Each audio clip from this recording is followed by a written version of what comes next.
Life isn't perfect, and neither are we. Nope. But we know how to face our fears And have some fun. and talk about all the messiest things of life. Like the messiest things. Get connected to yourself, get connected to others, and get connected to the life right in front of you. This is The Connected Life with Justin and Abby. That's me. That's you. And you. Hey, everybody. Hey there. We're changing things up a little bit this week.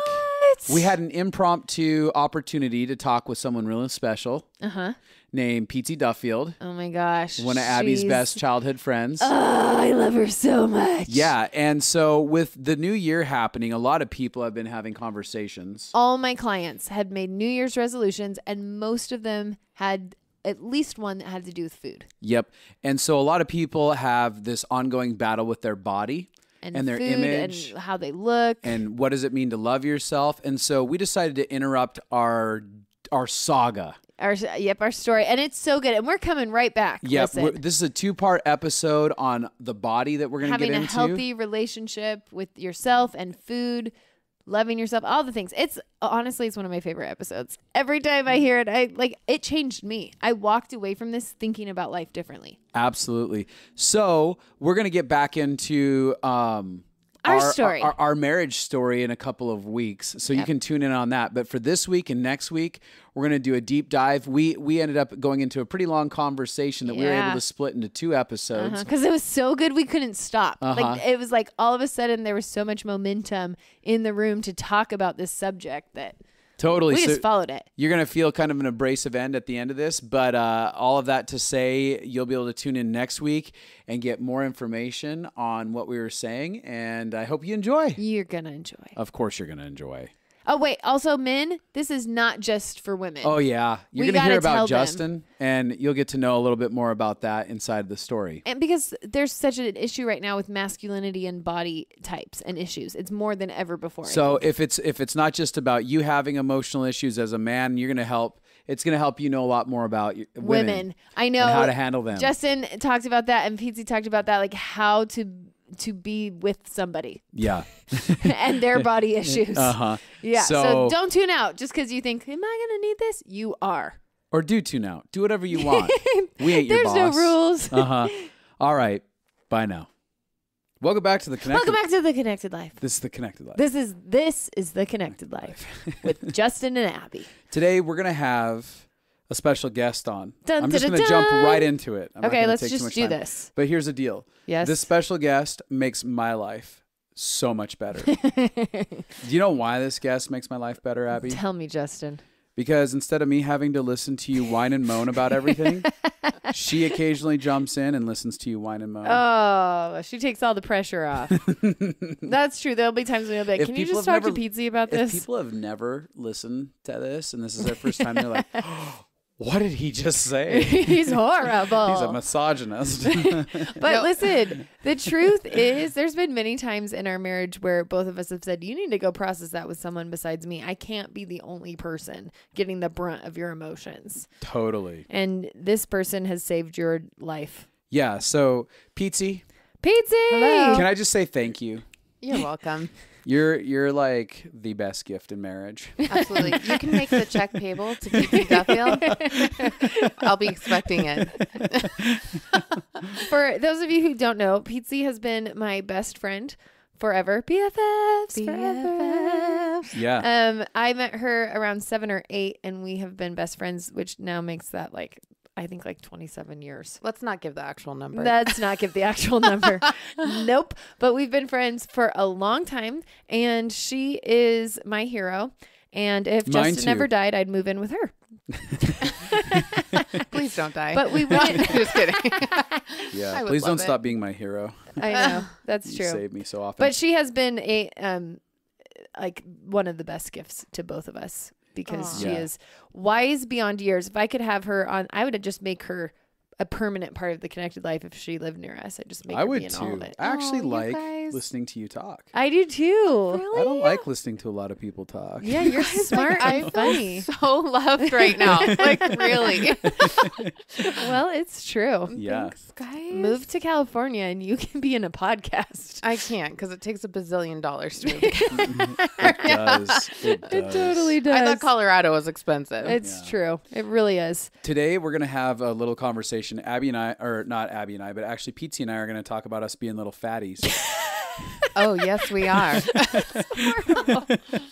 We No, we're talking about weight. Yes. All the things about All weight. the things about Because I weight. have things to say too. You do too. I've gained and lost lots of weight. Yeah, but we're gonna have a discussion. We're gonna have a little bit of a discussion that's we're gonna jump into a little bit of what it was for me as a man, because that's not really a big conversation that's ever had, is like Oh yeah. what some men go Yeah, through absolutely. and how they With process that, and the journey of losing weight and the journey of dealing with your body and accepting it. So we're going to be hitting kind of both sides of that coin with men and women. Yeah. And I think it's a critical thing to look at, especially on the journey of learning how to love and accept yourself. Weight, especially weight, is a big thing that brings about a lot of shame Yeah. and a false sense of, how would I put it? A false sense of confidence. Yeah. Oh yeah. And so. And the sad thing is in society right now, there's so much about women and women accepting body image, but there's nothing for men, which is really sad because it's unbelievable how many men actually struggle with it. I grew up, one of my best guy friends was anorexic. Yeah. But nobody's talking about it. Justin said this the other day and I thought it was so good. He said, women looking at porn is taboo the way that men having weight issues is taboo. Yeah. It's happening for both genders, Yeah. both issues, but they're culturally acceptable for men to talk about porn and sexuality. And it's culturally acceptable for women to talk about weight. Yep. But not vice versa. Yeah. Yep. And so we're gonna break We're breaking that. the ice. We're breaking the ice. We're breaking it right now. Now, one of the reasons that I wanted to talk to Pietze specifically about this is we have gone on the journey. Now, all three of us have very different journeys about weight, and we'll probably mention all of them. I grew up super, super, super scrawny, just like bones. Every teacher I had thought I was anorexic. I had people pull me aside all of the time because of that. In fact, I hated how thin I was so much that Pietze's older brother used to call me fat because he knew that was like a really great compliment to me. Because So you'd be like, hey, fatty. Yes, because I would feel so good just having somebody not talk about how thin I was. I felt disgustingly thin. And I remember people then thinking he caused like an eating disorder for me. They're like, he's ruining her life. Do you see how thin she is? And he's calling her fat. I'm like, no, he loves me. No, I actually feel so loved. Yeah. So I started out really, really thin. And then I have a hormone problem. And so my hormone problem kind of swings. I have about 35 pounds that I go up or down between with no choice for me. Like, I don't eat different. I don't exercise different. I can exercise and eat the cleanest and not lose a pound. And I can eat all of the worst foods and never exercise and not gain a pound. It's true, because all depends on hormones. When I met you, you were eating like horrible, like McDonald's and things like that. A bag of bread. Abby used to carry a bag of bread in her purse. My diet was bread. a bag of bread and Nutella and pretzels and Costco chimichangas. That's all I ate. Oh yeah, I forgot about the Costco. That was my entire diet. So but I will say, this journey of you fluctuating 30 pounds has actually been even healing for me in some ways, because it's just eye-opening to realize that sometimes these issues are out of our control. Because I would say Abby's probably the healthiest eater I've ever met. Yeah. And I know some healthy eaters, but she's the healthiest, really careful with her diet because she has to be for health reasons. Mm-hmm. And still she can fluctuate weight depending on hormones. Totally. Which just is such an out of control feeling. Yes. But it's been so good for me because I'm like, sometimes these things Sometimes really your body are out is- of our control. Yeah. Yes. And I remember actually when we first got married, Abby put on 35 pounds within the first 2 months. We were both And I was concerned, like how long? Where is this that's going to fast. stop? Yeah. Was she I just kept waiting to thinking get that too. married so she could do this? Because I'm like breaking I got him. Done. line and sinker. She really waited, didn't she? I was like, how long is this going to last for? And I tell this part of my story all the time because my goal in life was I'm going to learn how to love myself no matter what. There is nothing worth me hating myself, me shaming myself. Yep. Like, that is speaking death over me. And because I've had chronic health problems, like I can't afford to speak death over my body, to hate my body. I had so much torment as a kid that like I drew a line in the sand. I will love me unconditionally. Yeah. And so that's kind of what we're talking about, learning how to be connected to your body through all the stages in a way that creates healthiness sustainably. Because Pietze, and I'm going to throw it to you in a minute, is the only person I have seen lose weight where she doesn't yo-yo. Yeah. You never yo-yo because you do it in a way that is radically different than any other people that I hear talk about it. And that's why I have you here to talk about it. But the whole goal is learning to love yourself. I mean, that's part of the process. So for me, I know that when I gained 35 pounds, I mean, like my underwear got holes in them because I kept trying to wear them because I was like, no, I do fit in them, and I broke all my jeans. She broke her jeans multiple times, and I was like, babe, do you think? Like, I didn't want to overstep my boundaries, like pushing into it, but I was like, do you think maybe we should look for some new jeans? Oh my God. And then she's like, no, this is fine. This works. Literally, I watched her. She would have to lay onto the bed. She sausaged right into those. She would. So Justin, you really were put through the test as a new husband. I have to say, good job, buddy. Good job. Yeah, but I told my body, listen, whatever weight you need to be healthy. Yeah. Whatever. And the interesting thing is I have a very different perspective on weight, because when I lose weight and get really thin, that always is connected to my health problems. Right. So lots of people love being their thinnest. Right. And my thinnest scares me. Like, I actually think, no, my body feels better with a little bit of weight. So I'd rather weigh a little too much than a little too little. Yeah. Because of that. But that doesn't mean that I had to go through changing how I saw my body, because 30 pounds on a very tiny frame was a lot. Yeah. And so I had to go on the journey of self-acceptance. I firmly believe in grieving changes in your body. Like, I'm grieving that my body looks different. I'm grieving that, like, I'm like, oh my gosh, how do women exist? Like, our thighs rub together all the time. This is so painful. I remember when you called me and you're like, what do you do when your thighs rub together? I'm like, oh, honey, they're called Spanx. I was like, this is the worst. How do women survive being women? Yeah, that's been my entire life. Just get a pair of Spanx and you'll be good, girl. There's like so many things I had to learn. But so I grieved that my body was different than it was. But my goal in grieving wasn't to shame it. It was to accept.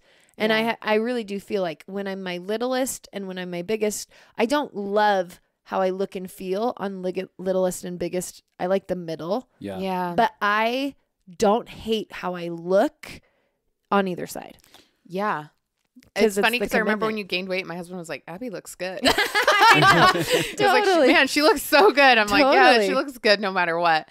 But it's funny because just when you were saying that, I thought of a point of just how overly critical our society is. You get on Instagram, people are thin shaming people. They're fat shaming people. And it doesn't matter what those you are. things are out of your control. Totally. Like, stay in your own lane, people. Yep. You know? Yes. And I'll throw this in just so people kind of know where I'm coming from. I just want to give a brief history of me. Growing up as a child, I was a fat kid. The 80s fat kid. So it was at a time before America, like, all of a sudden accepted that we're all fat because of something going on in our diets in America. Please tell me you had a mullet. Please. I didn't have a mullet. Oh, man. My vision's ruined. Anyways, keep going. Yes. But back in that day, it wasn't normal to have extra weight on as a little boy. So I had little boy boobies, which weren't normal. I know, that's the thing. In our American culture. You had bigger boobs than me for sure when we were younger, I'm sure. Oh, I'm sure I did. Yeah. I had none. And you would have been jealous. I would have been jealous. And I had the multiple big fat rolls, and so in that process though, I consistently felt like I was inadequate as a little kid. And I also watched my mom. She had a lot of body issues. She really hated her body, and she talks openly about it. But I would watch her be in front of a mirror and be like, oh, she would like literally say statements to herself. Oh, I hate the way you look. And then she'd like pull on her clothes and she'd have those comments. And so I watched that and I'm like, my mom wanted to protect me from feeling like I was fat, but like even observing her emotions about her body and not accepting it. Like even if you say all the right things to a kid's going to absorb your feelings about yourself. And so I was absorbing that. And in my childhood, I spent a lot of time trying to hide my body.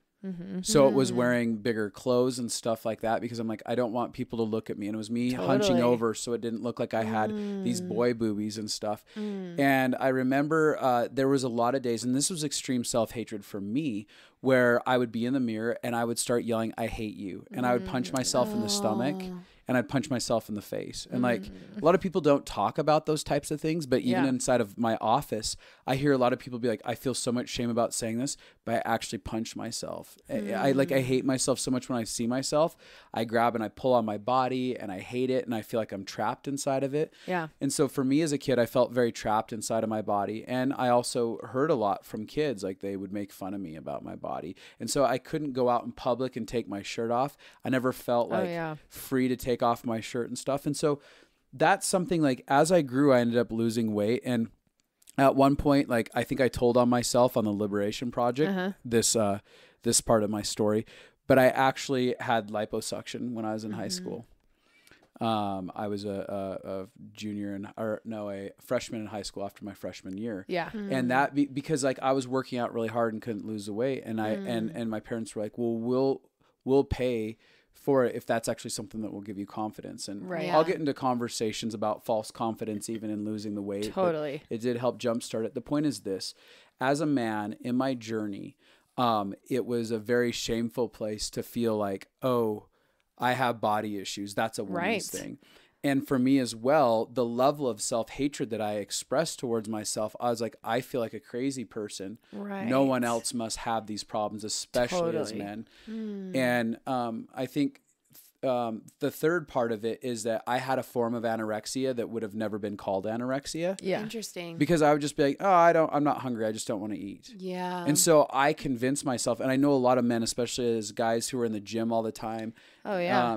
They'll just be like, oh, I'm just not that hungry. Totally. But what they really have is a form of anorexia where they're just trying to starve themselves. Yeah. And that caused so many problems. So and women do that too. Absolutely. Yeah. So all that to say, men who are listening, I just wanted to introduce my piece of my portion and the dark secrets in my world as far as because men are going to be listening to this and they're going to hear you women talking. And I know that you're going to jump into your stories and men are going to be like, but what's my buy-in to this? Yeah. And I really wanted to throw that out there like, hey, I actually had that and we're going to speak into some of those things. And some of you men are going to be like, I've never once even thought about what I put in my mouth. But the one thing that I discovered, when I did our conference, The Liberated Man, a couple years ago, is we had 90 men in a room.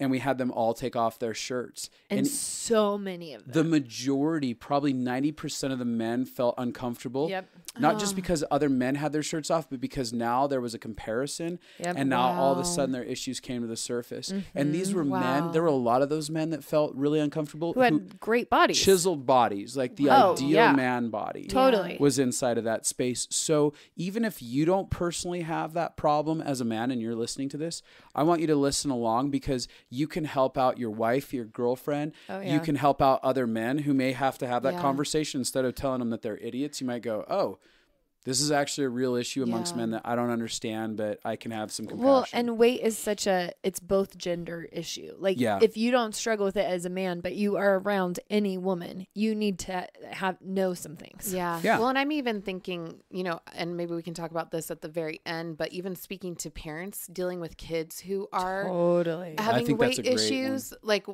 let's speak into that situation because I think as a parent, so many parents deal with that and they're not sure how to handle it. You know? Yeah, absolutely. And people are, this is the other thing I'll say, because I opened this up saying like we were both little fatties. One of the most terrifying conversation is weight. Like, there's such a huge shame thing of like, do I talk to somebody about their weight who's really overweight? Do I just not even have that conversation? I don't want to have it.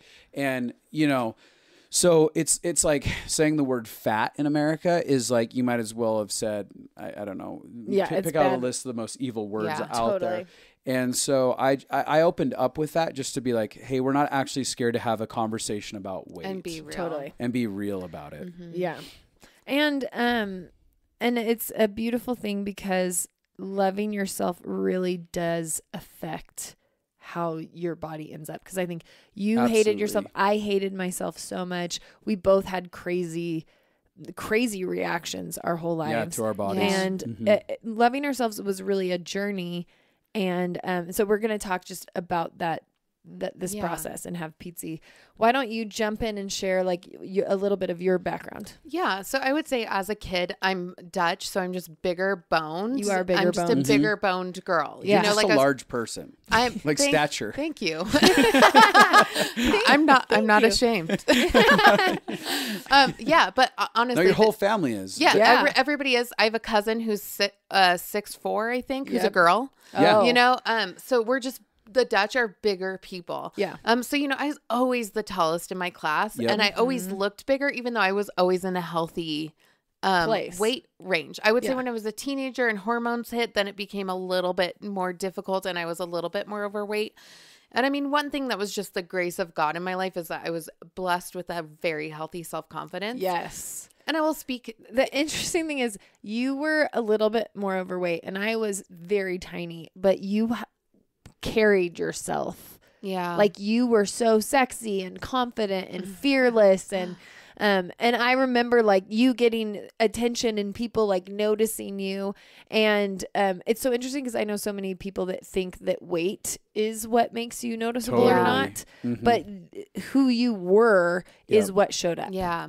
And this is a side note and totally kind of a little bit of a rabbit trail, but it's worth mentioning. I will say that part of the reason that I think that I had that healthy self-confidence is because I had a dad who spoke words of affirmation over me about the way that I looked and who I was constantly. And I really do believe that there's something to dads speaking identity over their children and the way that it affects them. Yes. And I believe that firsthand, I really was a result of that. Yeah. You know, I mean, there's definitely exceptions to that, but I would say as a general rule. But yeah, so as a teenager, you know, I think it got, you know, I became a little bit more overweight. And I think it's funny because I think subconsciously I took on shame, but it was never on my forefront. Totally. Like if you would have asked me, I wouldn't have thought about it. Like, no. But as I got into the journey of losing weight, I understood that underlying there was actually a lot of shame there. Yeah. You know, and I think a big one too is that I grew up in a family that did not have a lot of money. And so a huge thing for me was poverty mentality about food. And when I say poverty mentality, I mean, basically the fear that there's never going to be enough. Yes. You know, and so you feel like you need to eat everything. You need to inhale. Yeah. Like if we were throwing food away, that was a big deal to my parents because it was expensive to feed 6 kids. Yeah. You know, and so you take on this subconscious, and I was kind of a people pleaser as a little kid, you know, so I took on, I need to eat and consume all this because I don't want to disappoint my parents, or we don't have enough, or I'll never have something like this again. Totally. You know, and so there was that. So, you know, getting into my 20s, I definitely felt like I had an encounter where I felt like, okay, I want to lose weight, and I could feel this nudge of like, yeah, it's time to lose weight. And so I definitely felt like it was simple things for me, like drinking more water, moving more, simple things that I had never thought about. Was that when you had a dream, or was that actually? Yeah, that's when I woke up in the middle of the night. Okay, tell us about that. Yeah, so I basically had been praying like, God, help me lose weight. Yes. You know, because I didn't even really know how. I'd never been given those tools. And we also don't teach nutrition in America and actually healthy eating. And we're just now beginning to understand that in the American culture. Like, oh, what's going into our bodies affects us. Yeah. And this was like 15 years ago where, you know, we were still following the food pyramid and all that kind of stuff. Yeah. Totally. But, and I just remember I woke up in the middle of the night, and just as clear as day, I started writing stuff down, like drink more water, cut out sugar, you know, and then I started getting recipes like, you know, veggie scramble or things like that. And they seem so stupid, but I've realized in my life that it's those little things that actually end up being big things. Totally. So if you have the thought, write it down, you know, like if it comes, write it down. And it ended up being super helpful. And I ended up losing, you know, weight through that. And then after I got married, I was diagnosed. Wait, can you tell your, like what you felt about like, I'm going to lose all my weight before I meet my husband. Yeah. So in that, it was funny because in praying about it, I remember telling God, like, I really want to lose my extra weight before I meet my husband because I want to look sexy. I want to look hot. You know, I want to get the type of guy in my head that I think that I need, and I need to lose this weight. And I remember God so clearly telling me, just feeling this impression, like, that my husband was going to be a part of the journey and that would be healing for me because he would accept me at any weight that I was. Yes. So I love that. And it was hard for me because I didn't want it to be that way, but I also just knew it was right. Totally. So I continued to go on the journey. I didn't use that as an excuse to binge eat, Totally. you know? Totally. But I also was at peace with no matter what size I would be when I got married, that it would be fine. Yeah. You know? And so I think is because I have worked with so many people, and when they are loving themselves conditionally, it's like you have to be this weight to get love, or you have to be this weight to get your dreams to come true, or you have that pressure on your body doesn't actually respond to stress and punishment. No, it never does. Yep. So the people that I have seen radically lose weight and keep it off, it took them longer to lose weight because they had to learn to love themselves, but then the weight stayed off. Yeah. And it's an interesting thing because the more you accept yourself where you're at, the closer you get to your goal. Totally. You know, I mean, it's just all about this weird thing of pressing into what you think you don't want to have. Exactly. In a weird way. You had to accept, like, I may not have the perfect body when I meet my husband. Yeah. And I'm going to be okay and I'm with worthy. That. I'm worthy of that guy. Yes. You know? And the truth is, a woman that has that approach, like we were talking earlier, is so attractive. Yes. Right. It's not, it really doesn't come down to weight. You know, there are some... There's going to be a conversational battle about like when does someone become unattractive because of weight size, and that, I mean, that's a social cultural battle that we're not having here. But there is something so beautiful about someone who they become magnetic when they love themselves. It demands something inside of me as another human being to be like, oh my gosh, you're so attractive. Yes. Yeah, and I truly believe that nobody will think you're worth more than what you think you're worth. 100%. You know, so you set the bar for worth. Yes. You know, and I mean, that definitely happened. And I will say this going into this next part of the story, I truly, truly believe that weight loss is 70% internal work and 20% 30. Sorry, 30.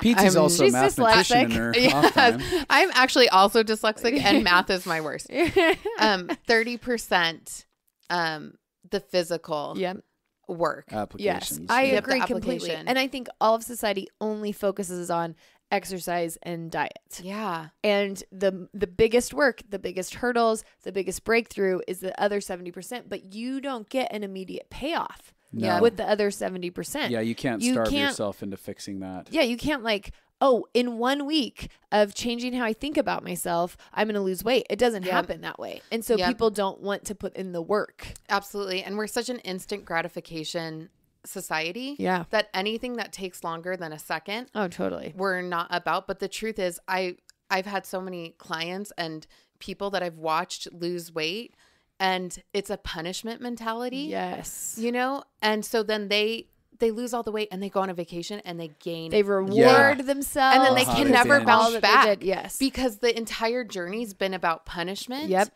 And it hasn't actually been a real journey. And then what it becomes is it's like a starvation reward system. Yeah. I starve myself for 8 months, then I reward myself. And I understand that because for different reasons, when I was younger, I used to fast all the time.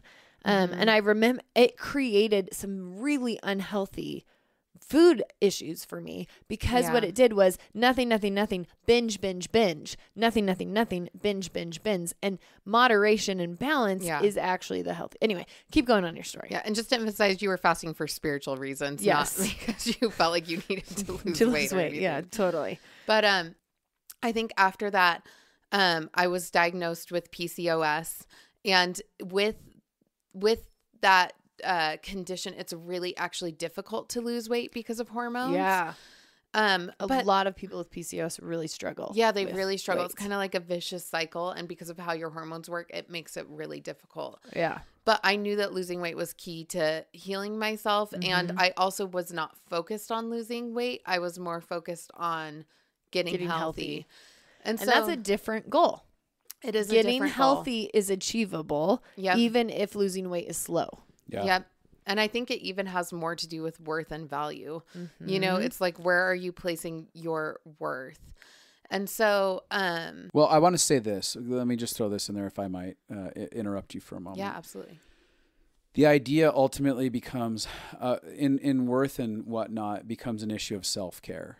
Yeah. And so it's not, the focus comes off of, I want to lose weight. The focus begins like, what do I actually need to do to take care of my body so that it's running optimally? Yeah. So that it's being taken care of. Absolutely. Yeah. And the natural byproduct is, if you're actually trying to figure out what your body needs for food and intake because you want to care for it, because you want it to function well long term, the weight usually sheds for most people. It's going to come off. Eventually starts coming off because you get into a lifestyle instead of what the idea of a diet is the worst word on the face of the planet to me. Yeah. Because that means like a short-term thing where I'm just trying to alleviate getting rid of some food rather than like, oh no, a lifestyle change. This is my new life. This isn't going to be like something that I do for 6 months and then go back to whatever it was. Yeah. No, this is my new trajectory of how I'm choosing to live. Yeah. Yeah.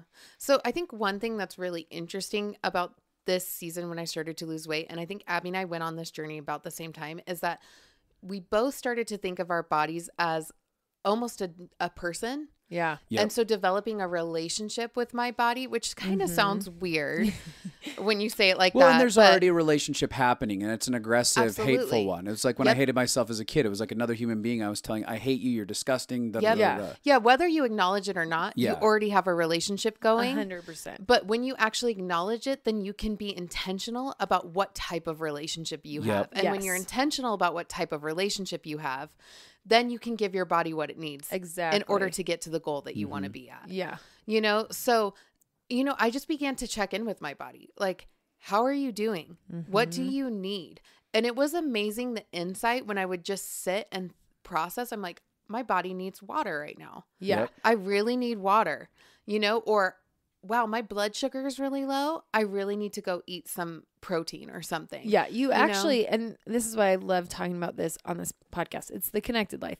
You intentionally connected to yourself. Yeah. And you could begin to hear, and I have seen that so often. I have several friends who are really connected to their bodies. Even Justin the other day. Yeah, I was going to tell that story. He has a supplement that he had been on for months because it really helped him. And he the other day was like, nope, my body says I've had enough. So I had actually cultivated what Pietze's talking about, learning how to check in with my body and stuff over and over again. Especially I went through a season of being really sick and having to really be present with my body in understanding how it's being affected by foods I'm eating and everything like that. But I've gotten good at checking in, and I'll wake up some days and start out my day and I'll just hear it. It's weird.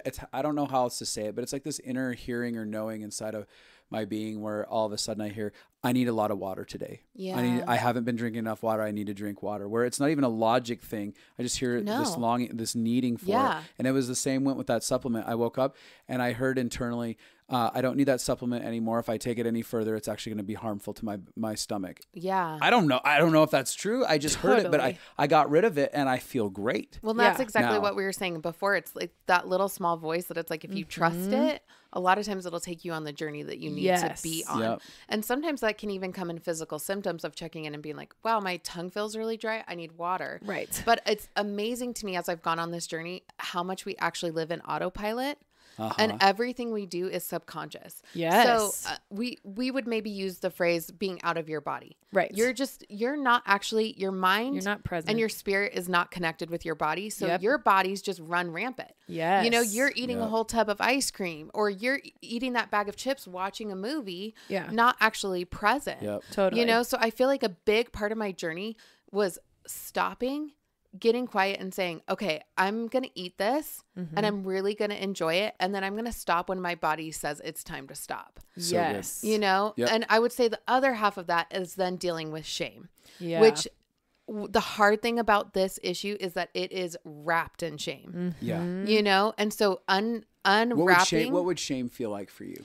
Yeah. So I would describe it more as a shame cycle. So you feel subconsciously bad about your body. And again, I wouldn't say I even dealt with these issues to the extent, but I had seasons It's where I definitely did. And I could feel shame more strongly. So you feel bad about your body and you feel defeated and you feel like you're never going to lose weight. And that actually causes you to then do the very thing that you don't want to do, which 100%. Is eat something like sugar that's going to give you a quick high and make you feel good for a second. Quick comfort for the self, almost the self-hatred that you're having. Absolutely. That shame and self-hatred, that not having self-acceptance in those moments. All of a sudden you're like, oh yeah, I really do hate my life. I hate the way I look. I should eat something to make myself happy. Exactly. Right. And then you come right back around to shame. And you're in the shame cycle and again. Then it tells you, see, you're never going to lose weight. See, you're never going to be okay. You just ruined everything. This is hard. You can't do it. You're not good enough. You know, and then you turn to food again. You know, it's a self-hatred cycle. It's literally, I don't know. Did you either of you watch Austin Powers back in the day? Oh yeah, absolutely. Yeah, it was Fat Bastard was the name of the character, and he's I eat because I'm fat. I'm fat because I eat. Totally. It's a terrible cycle. We all have a little fat bastard in us. Sorry, parents. Totally. That's hysterical. If you're with your kids. That's real. Yeah. Yeah, it's so real. And so I think it's healing the fat bastard. But I mean, really, you know, the journey is going on shame. So I think for me, what that looked like is giving myself permission and trusting myself. Saying, so what does that look like? Yeah. Okay. So what that would look like is actual self-talk and changing my thoughts. So I needed to know that I could have, if there was a plate of cookies, I gave myself permission to have as many cookies as I wanted. Right. Which is radically scary to people. Absolutely. Yeah, because they're like, whoa, then you'll just eat the whole plate, right? The whole thing. People get terrified of freedom. Freedom is so scary to people. Control feels safer. Yep. And so people would actually rather stay locked up in a prison cell of shame and control than they would to actually have freedom, because freedom feels scary and they can't trust themselves. Yeah. But I told myself, you can trust yourself. You have a relationship with your body. You will stop when you feel full and satisfied.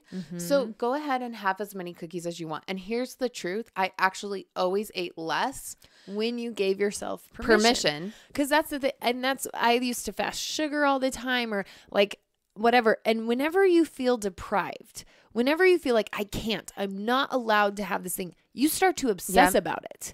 That's all you can think about. Is I'm not allowed to have this. I'm not allowed to have this. And then that's all you want. Yes. The more you want to binge it when you finally let yourself do it.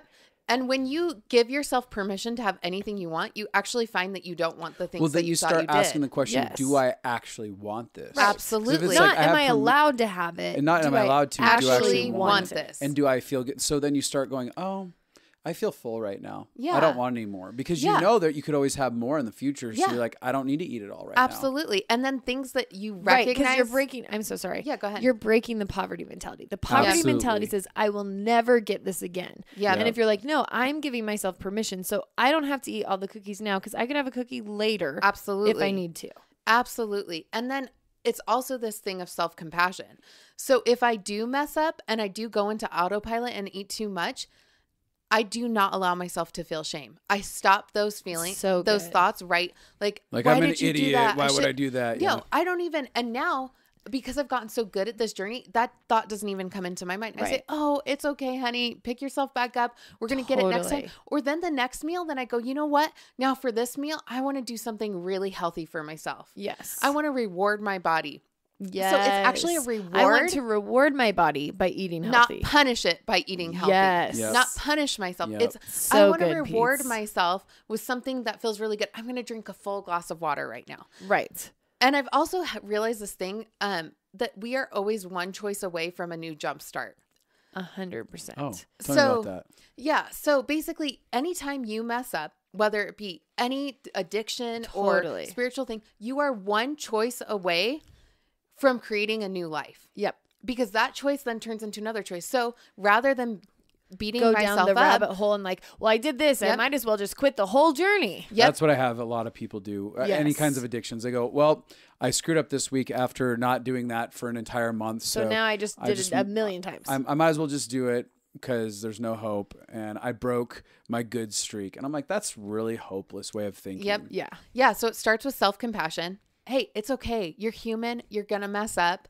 It's So really good. hard to be around sugar all the time when you love sugar. Yes. And so sometimes you're not going to do great it okay. compassion language. You know? So it's talking to yourself in a way that's having complete compassion for yourself and understanding. For some people, being around food is like being around alcohol. Totally. Yeah. And it's everywhere. It's real. And it's really hard. And so and there's a lot of excuses to have it. Absolutely. Yeah. And so it's okay to have compassion that it might be a little bit of a difficult journey and sometimes you're going to mess up. Right. You know, but then you are one choice away from making the right choice and making a new start for yourself. So then it looks like something like a small choice of, I'm going to drink a glass of water. Yeah. Or you know what? I'm going to actually sit down and eat some broccoli and just see, which sounds stupid, but for me, that actually then like felt good. Yes. Like I'm felt giving good. my body something that it wants. Yeah. Or sometimes if I have sugar, then I'll be like, you know what? I'm going to take a quick walk. I'm going to listen to a podcast that's really uplifting and makes me feel good.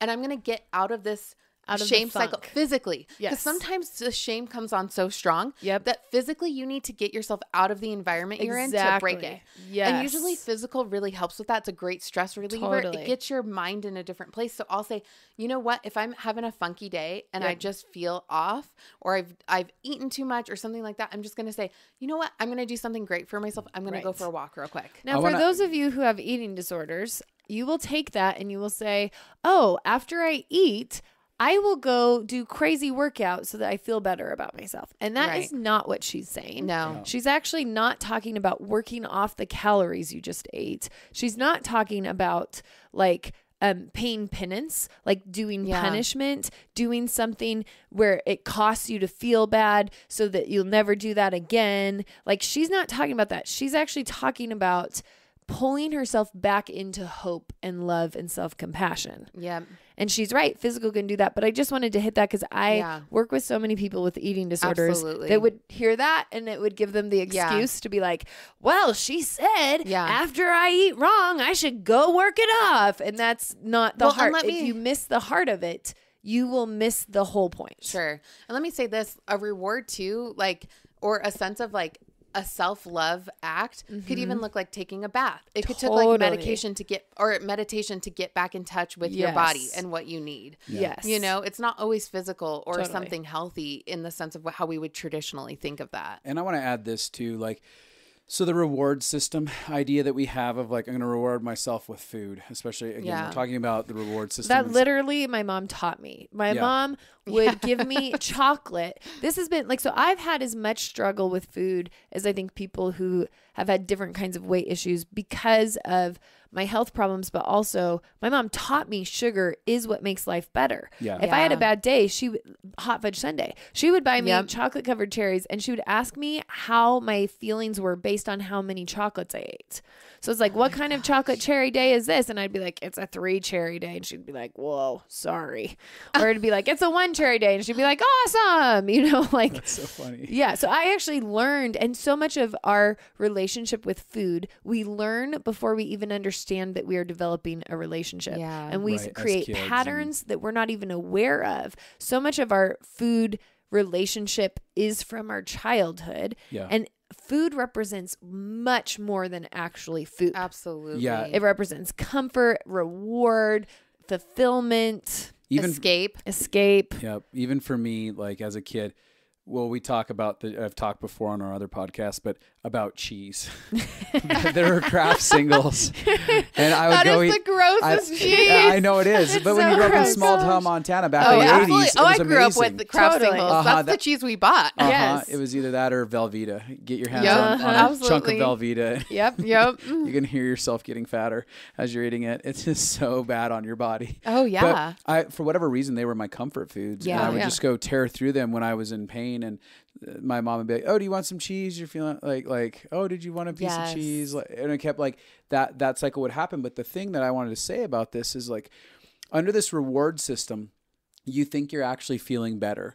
But physically, if you actually, because I've gone on a big journey of body cleanses and getting off the sugars and everything else, what I realize is when I eat those things, I feel physically horrible. Yes. So it doesn't feel like a reward to go eat a bunch of sugar. It actually feels like, oh, I tortured myself. Yeah. And it has nothing to do with, am I going to gain weight, lose weight? It's like, oh, I actually feel physically tortured. And I don't think most people who eat that lifestyle, they don't know how much physical pain that they're feeling inside of their body, because that's their normal. Right. Because for so long, that was my normal to feel like that. I didn't know what it would feel like to feel tons of energy and feel clear-minded until I went on the journey. And that's where, if you take weight as the goal, like you took weight off the table as the goal. Mm-hmm. You were like, I want to love myself and accept myself and treat myself healthy. So for me with food, and I've had to work hard because my life would be completely miserable with the amount of food I can't eat. Yeah. If I didn't do what Justin's saying, is I've started to, instead of being like,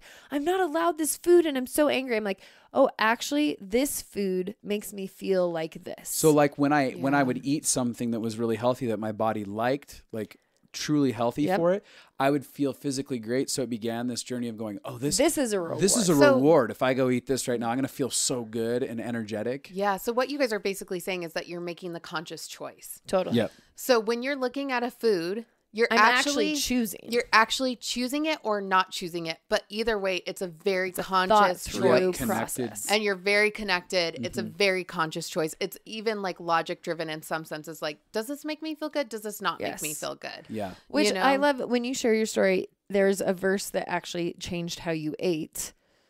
Yeah. So it's kind of like what we were talking about before, but the verse, and I've read it in so many different translations that I'll merge them. But basically when Paul says, everything is permissible, but not everything is beneficial. Yes. And basically what that means is you have permission to do anything. Yeah. You're powerful. Can eat the cookies. You have permission to do whatever you want, but not everything is beneficial. Right. Yeah. Some things are really destructive and not helpful to you. So choose well. You're powerful. You can make good choices. Yeah. Right. Choose what's beneficial to you. And something that I see a lot with my clients is their self-hatred is why they will purposefully choose to eat a food they know isn't good for them, because they hate themselves. Yeah. And a lot of that is subconscious. They don't. Sometimes it's also conscious. Okay. It's both for people, but it's also subconscious.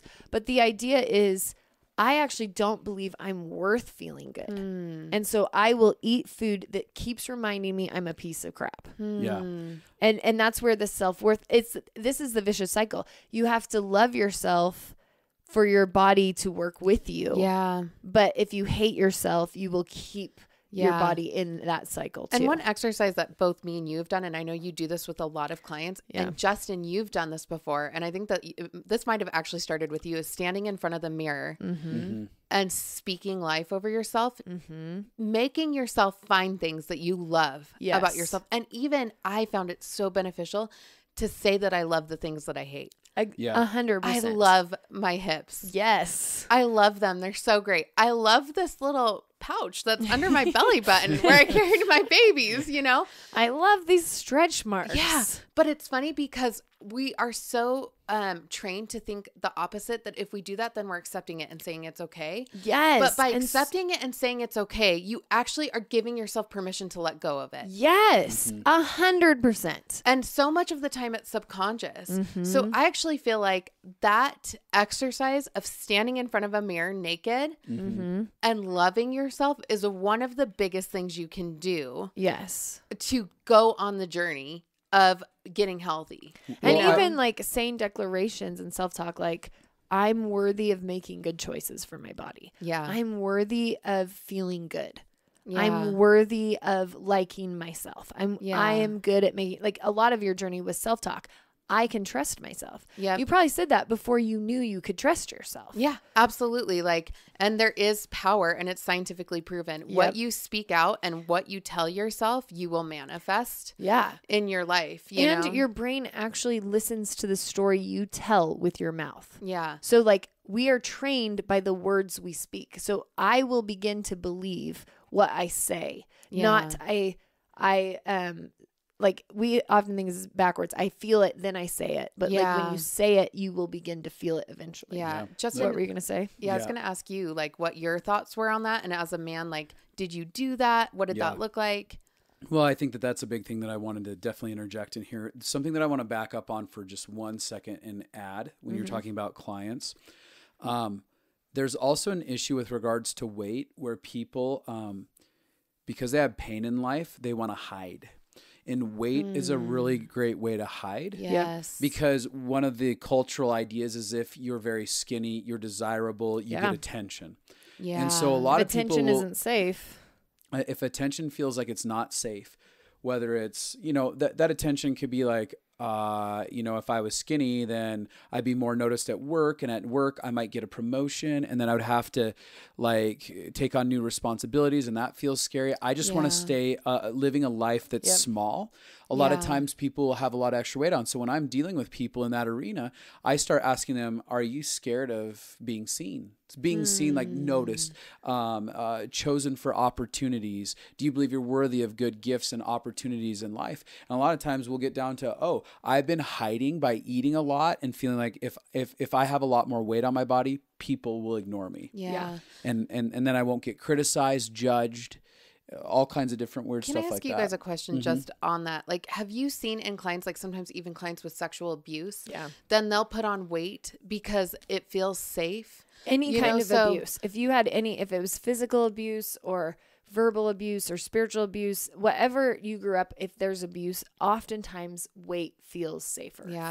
For a good percentage of the people I meet with that have been sexually abused, they're overweight. I'm not saying all of them, right? But I'm saying a good percentage. Yeah. And right off the bat, it's because they're like, no man will ever desire me if I'm this. Like once we get down into the psyche of it all and we start asking the real questions, they're like, well, as long as I'm like this, no man will want to touch me. Yeah. Yeah. So you would say only way to protect yourself is what they think. Mm-hmm. So I guess then your advice to those people dealing with that, or maybe the journey would start even before the story you tell yourself, which would be the inner healing of the past. Yeah. Yeah. Absolutely. So a lot of those people walk through getting love to those moments and healing. And a lot of those people, when they've gone through a process of getting healing of the abuse, all of a sudden the weight starts shedding and they're like, I don't know, because I just don't want to hide anymore. I've literally seen when you deal with the root emotional thing. Yeah.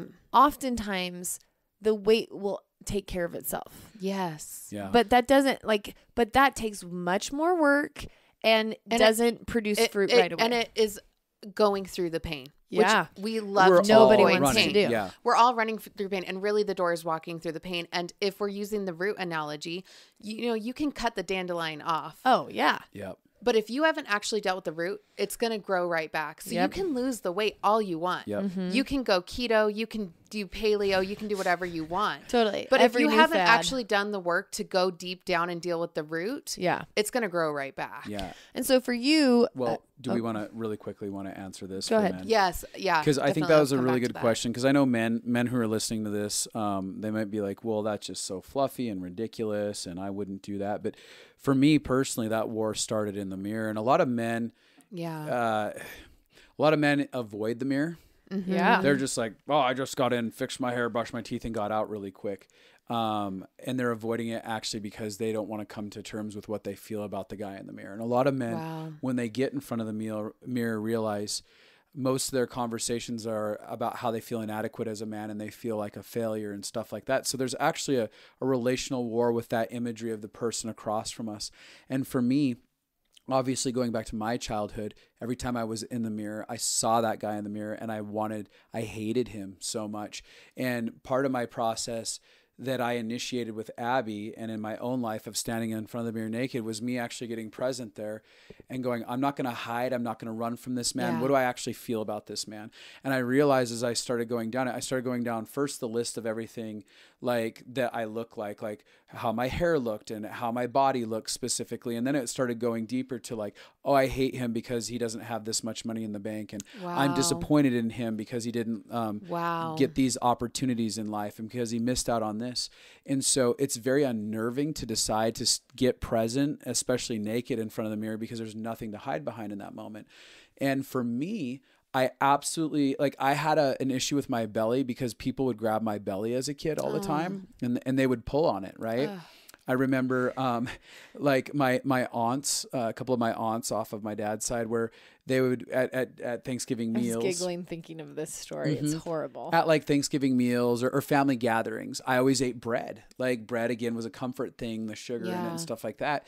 But they would someone would grab my belly roll and they go, who needs another roll for their roll? Who needs another roll for their roll? Oh my gosh. And I, every time I'd take a roll, I was waiting for someone to grab my stomach and be like, who needs another roll for their roll or something. And I think it's worth mentioning for people who might not know your backstory that you actually grew up in an abusive home in a lot of ways. And so I'm sure that even that comfort eating was part of like comforting yourself from the reality of what was happening. And my mom and dad talk openly about this. It's really beautiful because we've had a hugely reconciled relationship.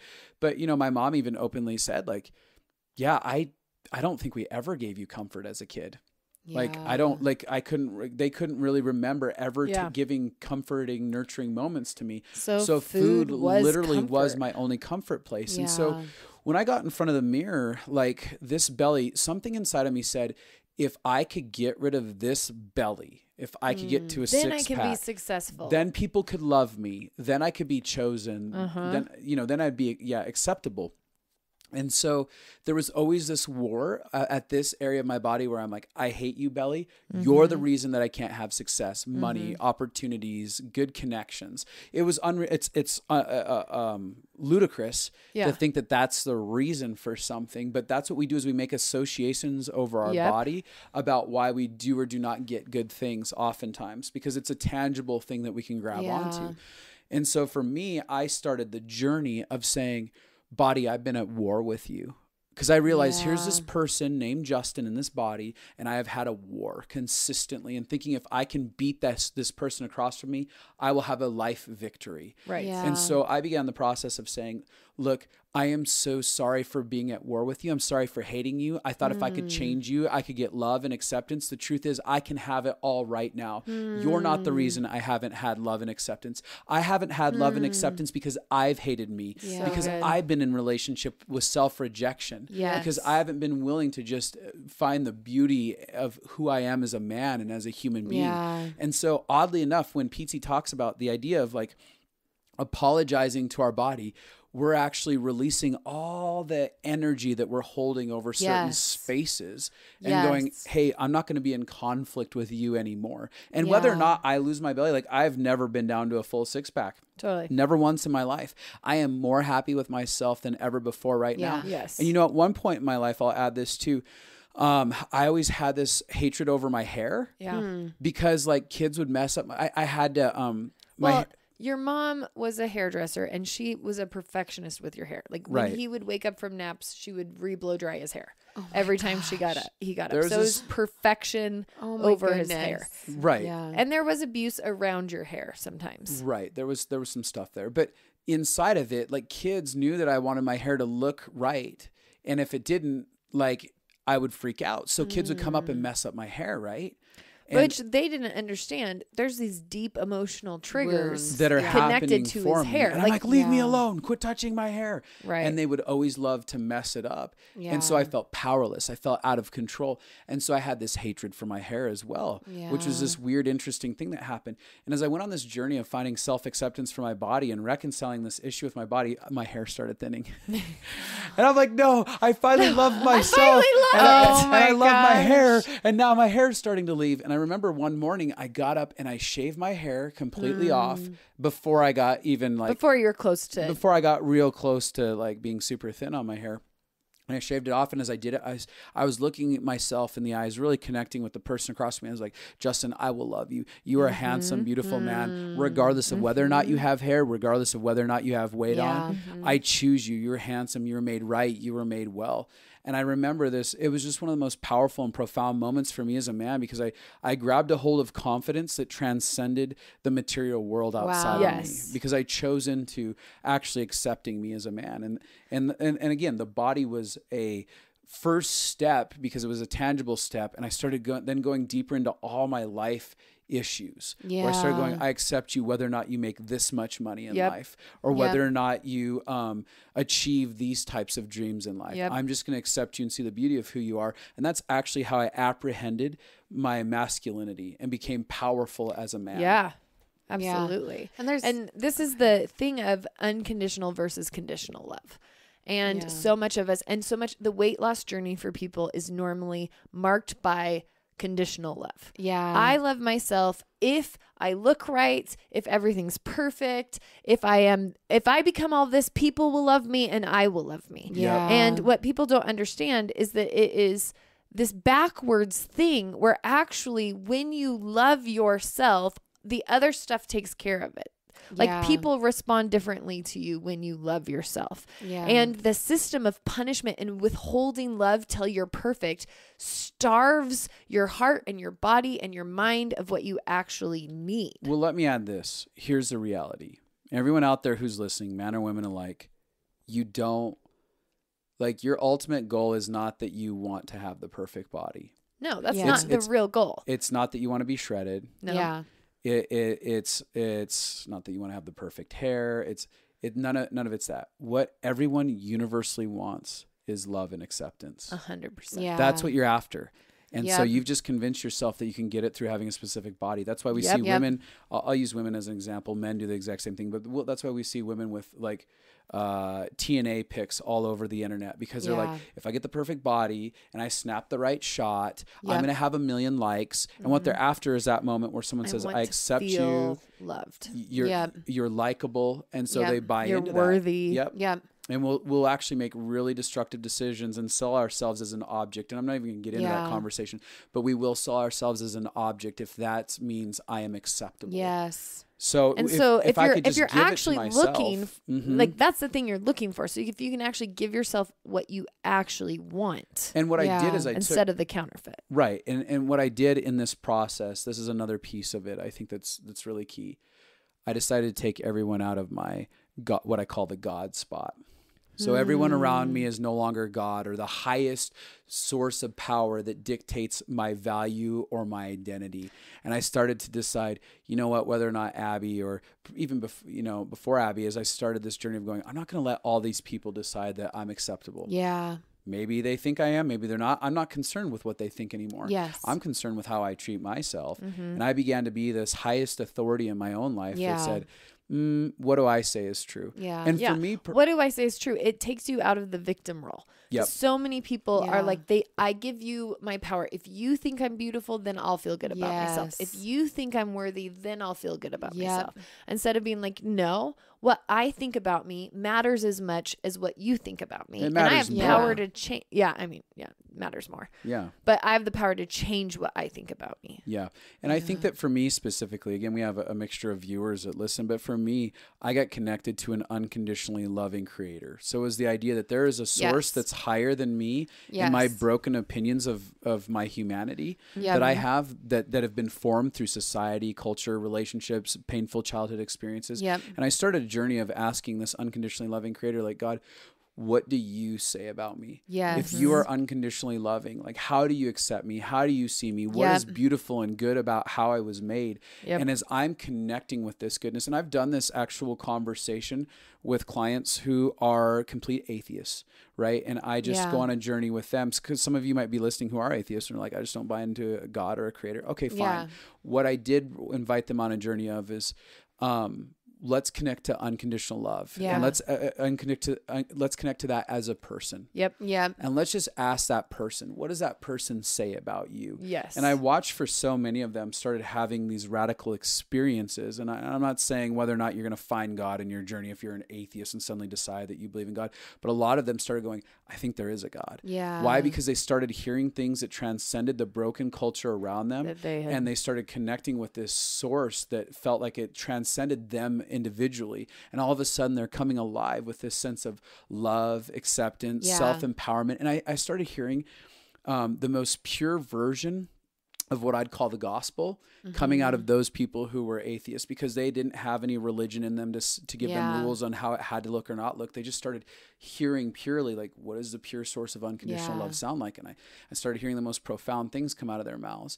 And all of a sudden they started to go, I'm going to accept that this higher truth is my truth. Now they started taking that definition and defining themselves by that higher definition.